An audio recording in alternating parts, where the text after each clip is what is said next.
목소리로 읽겠습니다.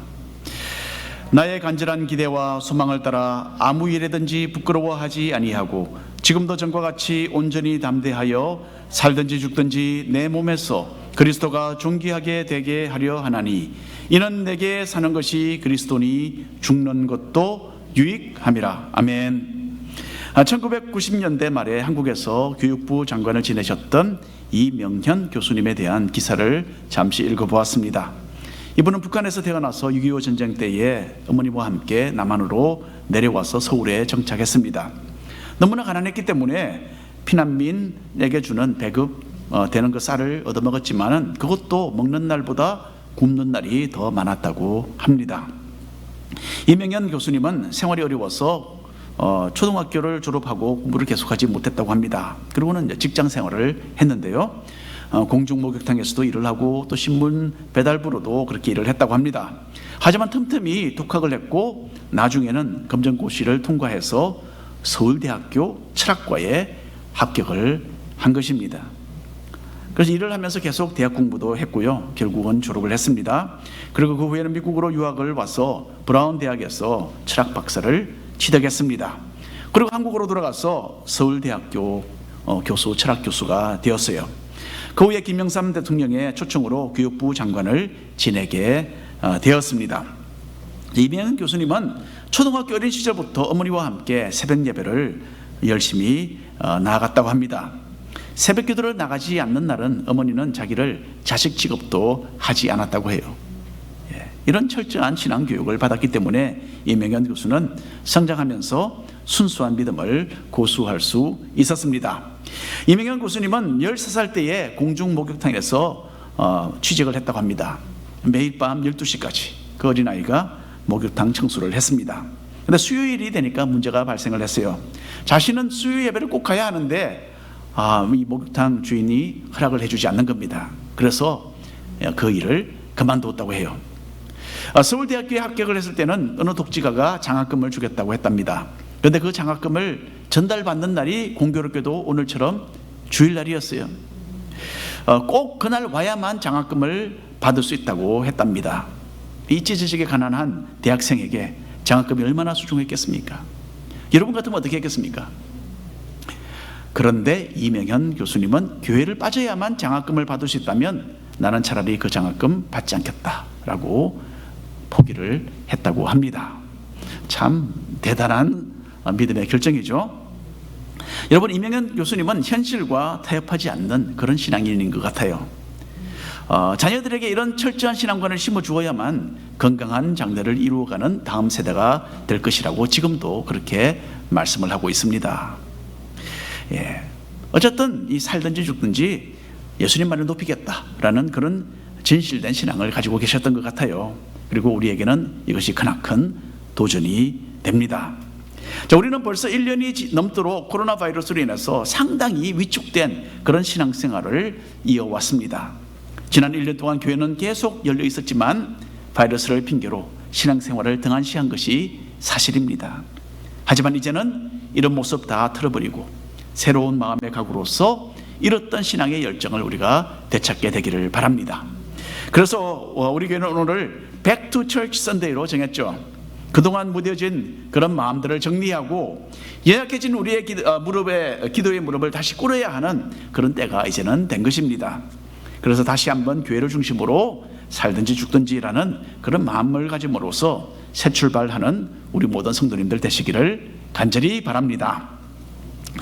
오늘 말씀 가운데서 사도 바울은 감옥에서 메인 몸으로 그렇게 등장을 합니다.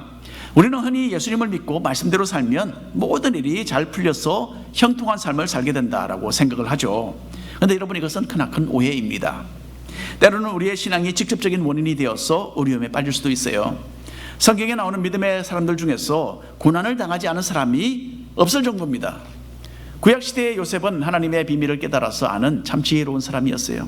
하지만 종으로 팔려가서 고생하지 않았습니까? 누명을 쓰고 감옥 생활을 해야만 했습니다. 다윗은 하나님의 마음에 합한 사람으로서 왕으로 선택을 받은 사람이었지만 죽을 고비를 여러 번 넘겨야만 했습니다. 하나님의 말씀을 또 신실하게 전했던 예레미야 선지자도 갖가지 모진 고생을 다 당했죠. 그리고 예레미야도 감옥 생활을 해야 했습니다. 신약 시대에 와서 예수님께서는 자신의 제자들에게 환난과 핍박이 따를 것이라고 경고하셨어요. 주님 스스로도 십자가의 죽음을 당하셨습니다. 그리고 제자들도 주님처럼 옥에 갇히기도 하고 매를 맞기도 하고 굶주리며 순교를 당하기도 했던 것입니다. 그래서 믿음이 있는 사람이라고 모든 일이 평탄한 것 아닙니다. 오히려 믿음의 사람들이 더 많은 고난을 감수해야만 했다라는 거죠. 빌립보에 사는 성도들에게 이 편지를 쓸 때에 사도 바울도 복음을 전파하다가 감옥에 갇혀 있었습니다. 감옥살이를 하는 것은 보통 사람들에게는 참 절망적인 그런 시간을 의미하지 않습니까? 뉴저지에 사는 우리 처가집은 집 뒤뜰에 작은 밭이 있습니다. 그런데 크고 작은 야생동물들이 와서 열매를 따먹는 것이 큰 문제입니다. 셋째 동생은 얼마 전에 이것 때문에 한 번은 고민을 하다가 철사 상자로 된 덫을 만들어서 거기에 설치를 했다고 해요. 어느 날 다람쥐 한 마리가 와서 그 속에 갇혔는데 그냥 가만히 내버려 두었다고 합니다. 우리는 다람쥐를 보면 참 예쁘고 귀엽잖아요. 근데 여러분, 농사를 짓는 사람들에게는 다람쥐는 굉장히 미운 존재입니다. 몇 시간 후에 다람쥐를 어떻게 있나 하고 보았더니 죽어 있더랍니다. 셋째 동생은 다람쥐가 덫에 갇혀 있는 것을 스스로가 견디지 못해서 어떻게 해서든지 빠져나가려고 애를 쓰다가 기진해서 죽은 것 같다, 그렇게 설명을 했습니다. 여러분, 사람도 자유를 잃고 감옥에 갇혀서 지내는 것은 정말 심각한 정신적인 고통을 동반하는 것입니다. 특별히 사도 바울의 경우에는 죄를 범해서 갇힌 것이 아니었어요. 죄라면 무엇입니까? 사람을 구하여서 영생하도록 하는 그 복음을 전한 죄뿐이었어요. 이렇게 억울하게 감금된 사도 바울은 또한 어떤 판결을 자신이 받게 될지 분명치 않은 그런 참 답답한 상황에 처해 있었던 것입니다. 하지만 사도 바울은 감옥 생활도 주님의 복음을 전하는 하나의 기회로 여겼습니다. 바울은 어떤 상황 속에서도 주님 안에서 영원한 의미가 있는 그런 시간과 기회를 포착할 수 있었던 것 같아요. 하나님을 향한 마음가짐이 분명했기 때문입니다. 빌립보서 1장 12절 13절 말씀 우리가 한 목소리로 읽어보겠습니다. 형제들아, 내가 당한 일이 오히려 복음 전파의 진전이 된 줄을 너희가 알기를 원하노라. 이러므로 나의 매임이 그리스도 안에서 모든 시위대 안과 그 밖의 모든 사람에게 나타났으니. 사도행전을 읽다 보면요, 로마에서 주택 감금된 사도 바울은 그 상황 속에서도 사람들에게 복음을 전합니다. 로마에 사는 유대인들을 많이 초청해서 예수님을 소개했어요. 또 소문을 듣고 자기를 방문하는 모든 사람들에게 복음을 전하기를 계속했던 것입니다. 또 바울은 자기를 지키려고 매일 변경되어서 배치되는 로마 군인들에게도 예수님에 대해서 말하며 전도를 했습니다. 그 결과 많은 사람들이 믿게 되었던 것 같아요. 그래서 사도 바울은 이 감옥 생활이라는 까마득한 상황을 통해서 오히려 효과적으로 복음을 전할 수 있었던 것입니다. 데이브 드라베키라는 사람이 있었어요. 이 사람은 1980년대에 샌디에고 파드레스와 그리고 샌프란시스코 자이언츠 야구팀의 투수로 활약을 했습니다. 왼손잡이였습니다. 그런데 왼손에 왼팔에 이상이 생겨서 검사를 해보았더니 암으로 판정을 받았어요. 수술을 했습니다. 치료를 했어요. 다시 재활을 하고 많은 팬들의 그 환호 가운데 다시 야구 선수로 컴백을 할 수가 있었습니다. 참 대단하죠. 자, 어느 날 경기에서 이 드라베키는 팔에 참 치명적인 부상을 당하게 됩니다. 왼손으로 공을 던지다가 어깨 아래로 뼈가 그냥 완전히 부러져 버린 거예요. 뼈가 두동강 나는 소리가 그 온 야구장에 들렸다고 합니다. 이것으로 데이브 드라베키는 선수 생활을 마쳐야만 했습니다. 데이브 드라베키는 참 열정적인 신앙인이었어요. 경기를 위해서 이곳저곳을 다니면서 세상적으로 마음껏 즐기는 것이 보통 선수들의 삶입니다. 하지만 팀원들이 파티를 하는 동안에 드라베키는 3명의 동료 선수들과 함께 호텔방에서 성경 공부를 열심히 했다고 합니다. 얼마나 대단합니까? 그래서 팀 사람들은 드라베키와 친구들을 God Squad, 하나님 팀이라고 그렇게 이름을 바꾸어서 부르기까지 했다고 합니다. 이런 신앙의 기반이 견고했던 드라베키는 팔 부상으로 은퇴를 해야만 했는데요. 팔을 결국 잘라냅니다. 그때에 자기 연민에 결코 빠지지 않았다고 해요. 왜 나에게 이런 불행이 찾아왔을까? 원망하지 않았습니다. 도리어 드레베키는 하나님, 나를 위해서 앞으로 어떤 계획을 가지고 계시나요? 그렇게 물었다고 합니다. 얼마 되지 않아서 드레베키에게는 사역의 문이 활짝 열리게 되었어요. 여러 곳곳을 다니면서 자신의 신앙 간증을 많은 사람들에게 들려주었습니다. 그리고 신앙서적 3편을 썼고요. 지금까지도 활발하게 사역을 계속하고 있습니다. 자, 사도 바울도 자기가 처해 있던 그 악조건을 도리어 하나님을 위해서 살 수 있는 그런 기회로 삼았습니다. 그리고 이런 사도 바울의 모습에서 믿는 사람들은 도전을 받고 자신들도 이전보다 더 열심히 하나님을 섬기게 되었던 것입니다. 여러분, 우리는 때로 답답하고 장래가 불투명한 그런 시간을 지나갈 수밖에 없습니다. 도무지 헤어나지 못할 것 같은 어려움에 처하기도 합니다. 하지만 하나님께서는 이런 상황들을 사용하셔서 우리를 향한 자신의 크신 목적을 달성하고 계십니다. 왜 하필이면 나에게 이런 일이 일어났는가 라고 한탄하지 마시고, 하나님은 나를 통하여서 앞으로 무슨 일을 이루실까 라고 묻는 그런 믿음의 자세를 가지시기를 바랍니다. 두 번째로 오늘 말씀 가운데 사도 바울의 그 너그러운 마음을 우리가 읽어볼 수 있습니다. 사도 바울이 복음을 전하다가 옥에 갇힌 것은요, 대부분의 믿는 성도들에게는 크나큰 감명 그리고 큰 도전을 안겨주었습니다. 아마도 사도 바울이 잡힌 것이 처음에는 자기들에게 큰 두려움의 이유가 되었겠죠. 우리도 붙잡힐까? 그런 생각을 하지 않았겠습니까? 하지만 곧 용기를 얻어서 사도 바울의 뒤를 따라 예수님을 전하는 열심히 있는 사람들이 되었던 것입니다. 하지만은 그 가운데는 조금 삐뚤어진 마음을 가진 성도들도 로마에 있었던 것 같아요. 이 사람들은 평소에 사도 바울의 권위를 완전하게 인정하지 않고 도리어 바울의 사역에 대하여 일종의 시기심을 품고 있었던 것 같습니다. 그래서 사도 바울이 감금된 것을 기회로 삼아서 바울의 위치를 떨어뜨리고 자기들의 위상을 오히려 높이고자 했던 것입니다. 빌립보서 1장의 15절 이하에 있는 말씀 한 절씩 나눠서 읽겠습니다. 어떤 이들은 투기와 분쟁으로, 어떤 이들은 착한 뜻으로 그리스도를 전파하나니.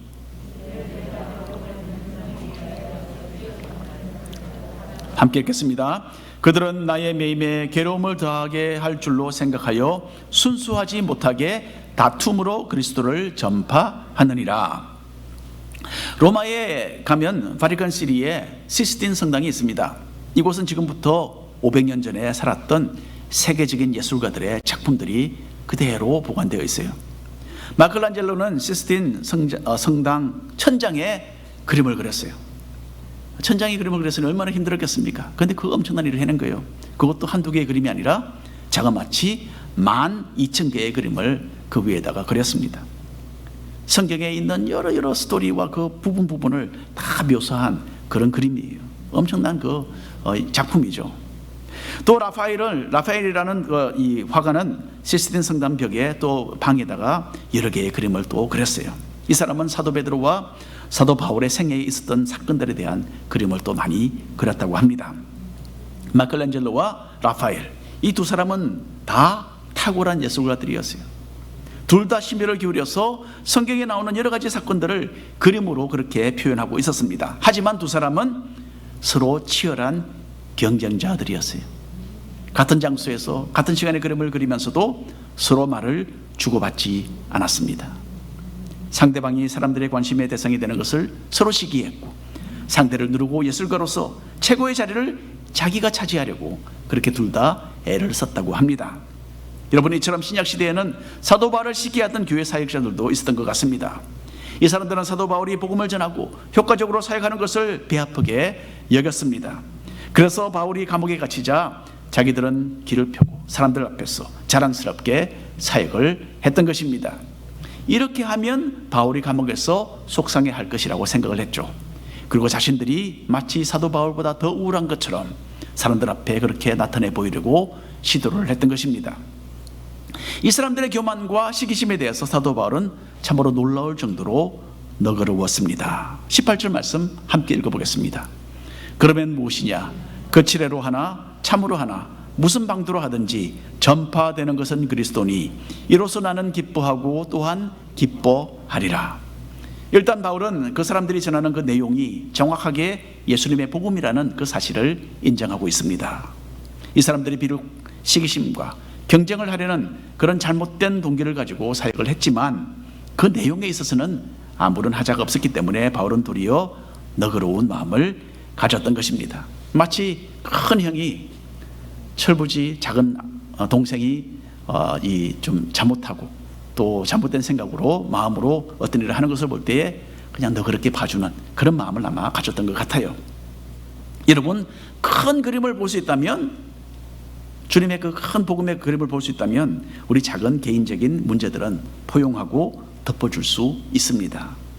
이 세상에 완전한 사람이 있겠습니까? 완전한 교회도 없고 완전한 성도도 없고 또한 완전한 목사도 없습니다. 어떤 성도가 교회에서 상처를 받고 자신은 완전한 교회를 찾아가겠다라고 선언을 했답니다. 그랬더니 그 교회 목사님이 그 사람을 말렸어요. 그 완전한 교회가 당신 때문에 불완전해질 테니까 가지 말고 그냥 여기 있으라 라고 권면을 했다고 합니다. 여러분, 우리는 모두 여전히 죄인들이에요. 가장 순수한 그런 자세로서 찬양을 할 때도 우리 속에는 자기 자신을 높이려는 그런 불순한 동기가 작용하고 있는 것입니다. 간절하게 기도를 할 때도 다른 사람을 의식하면서 거룩한 나의 모습을 자꾸 드러내려는 그런 죄의 성품이 우리 가운데 있어요. 하나님의 진리의 말씀을 전하는 이 목사도 설교 가운데서 자기를 과시하고 싶어하는 그런 욕망의 뿌리가 여전히 남아있는 것입니다. 이런 우리를 하나님께서는 인내하시고 참아주십니다. 그리고 우리가 이런 죄의 성품을 하나씩 벗어버리도록 기다려주시는 거예요. 이렇게 하나님의 은혜를 누리고 있는 우리는 그렇기 때문에 서로를 향하여 동일하게 좀 너그러워져야 합니다. 성경의 사랑은 허다한 죄를 덮는다고 기록되어 있습니다. 하나님에 대해서, 구원에 대해서, 또 신앙의 핵심에 대해서는 우리는 결코 타협할 수 없어요. 하지만 2차적인 것, 개인적인 의견, 또 어떤 개인적인 개성과 차이점에 대해서는 우리가 넓은 마음을 가져야 합니다. 조금 덮어주고 조금 인내하고 조금 더 이해해주는 그런 너그러운 마음으로서 화목한 교회 생활을 이루어 나가는 우리 모든 성도님들 되시기를 간절히 바랍니다. 세 번째로 사도 바울의 살든지 죽든지 신앙을 우리가 오늘 읽을 수 있습니다. 우리는 모두 장래에 대한 어떤 기대, 소망을 다 품고서 살고 있어요. 우리 모두가 어떤 무엇을 구상을 하고 있지 않습니까? 그렇죠? 그리고 우리가 가진 이 개인적인 소원과 기도의 제목 가만히 보면요, 많은 경우 자기중심적이에요. 따라서 이런 기대나 소망이 하나님의 뜻과 일치하지 않는 경우가 허다합니다. 그런데 우리가 너무나 간절히 어떤 것을 원하다 보면요, 그것이 마치 하나님의 뜻인 것으로 착각하는 그런 문제가 발생합니다. 많이 너무나 내 보기에는 이것이 합당하고 타당하고 꼭 이루어져야 할 것 같으니까 기도하고 막 간절히 소원하는 거예요. 그러고는 그러다 보면 이것이 하나님의 뜻이구나라고 오해를 합니다. 하지만 기대했던 것이 이루어지지 않으면 하나님에 대하여 섭섭한 마음을 가지거나 심지어는 어떤 배신감을 느끼기까지 합니다. 이렇게 되면 여러분 참 심각한 신앙적인 시험에 빠질 수밖에 없어요. 우리는 어떤 기대와 소망을 분명히 품을 수 있습니다. 하지만 우리가 원하는 것이 아무리 선하고 합당하게 보여도 우리보다 무한하게 더 크시고 더 지혜로우신 하나님의 뜻과 그 섭리에 우리 자신의 소원을 복종시켜야 하는 것입니다. 이렇게 할 때에 살든지 죽든지 나의 뜻대로 되든지 되지 않든지 주님 한 분만이 높아지기를 원한다 라는 이런 고백을 우리가 할 수 있는 것입니다. 빌립보서 1장 20절 21절 말씀, 오늘 본문 말씀인데요, 한 목소리로 읽어보겠습니다. 나의 간절한 기대와 소망을 따라 아무 일에든지 부끄러워하지 아니하고 지금도 전과 같이 온전히 담대하여 살든지 죽든지 내 몸에서 그리스도가 존귀하게 되게 하려 하나니 이는 내게 사는 것이 그리스도니 죽는 것도 유익함이라. 사도 바울에게는 삶의 모든 목적과 의미가 오로지 예수님께 있었습니다. 예수님과 그 복음을 위해서 사도 바울은 살았고 또 주님을 위해서 바울은 언제든지 이 최후의 그 대가까지 치룰 그 준비가 되어 있었던 것입니다.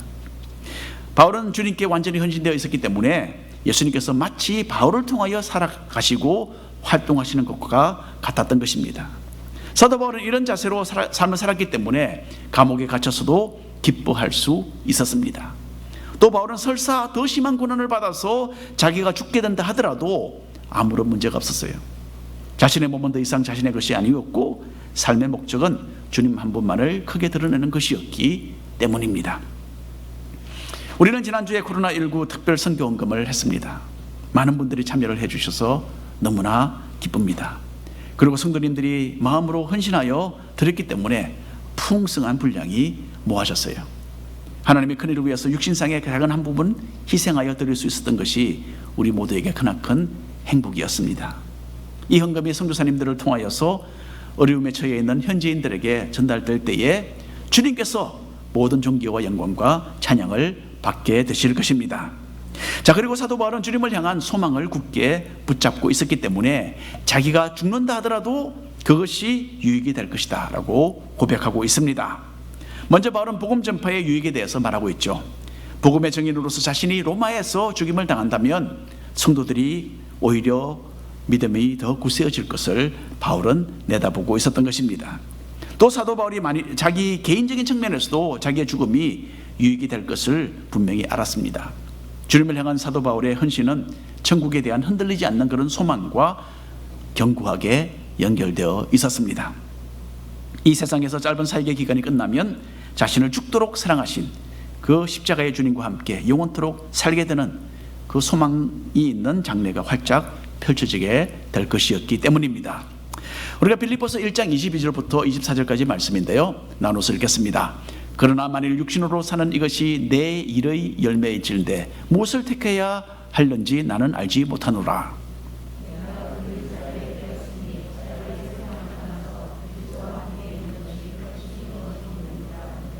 함께 읽겠습니다. 내가 육신으로 있는 것이 너희를 위하여 더 유익하리라. 사도 바울은 감옥에서 지내면서 삶과 죽음에 대한 자신의 그 솔직한 입장을 밝히고 있습니다. 자신은 최악의 경우를 맞이해서 죽임을 당하는 것을 더 선호한다 라는 참으로 놀라운 말을 하고 있습니다. 여러분, 우리가 이런 기도를 할 수 있겠습니까? 우리는 하나님, 언제 제가 이 지긋지긋한 이 감옥에서 무사히 풀려날 수 있겠습니까? 그날이 빨리 오기를 원합니다. 그렇게 기도하지 않겠습니까? 하지만 여기서 바울은 일찍 주님께로 가는 것이 훨씬 더 낫다라고 선언하고 있습니다. 하지만 아직도 하나님께서 바울을 통해서 교회를 위해 하고자 하시는 일이 있기 때문에 자신이 이 땅에 남아있는 것이 교회를 위해서는 더 유익할 것이다 라고 여기서 말하고 있습니다. 그래서 당장 자기가 죽어서 주님 곁으로 가기를 원했지만은 바울은 자신이 감옥에서 풀려나서 교회를 위해 계속 일하게 될 것을 알았습니다. 그런데도 바울은 실망하지 않았어요. 네, 자기가 죽지 않고 살아있을 것에 대해서 실망하지 않고 계속 살아서 사역하는 것을 기쁘게 여기려고 여기에 지금 마음을 가다듬고 있습니다. 오늘 결론의 말씀을 드립니다.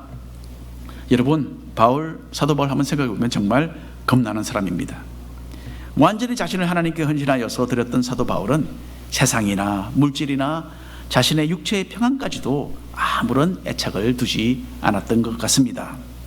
죽기를 간절하게 원하는 마음으로 사역을 했던 바울은 세상이 도무지 감당하지 못할 그런 믿음의 사람이었던 것입니다.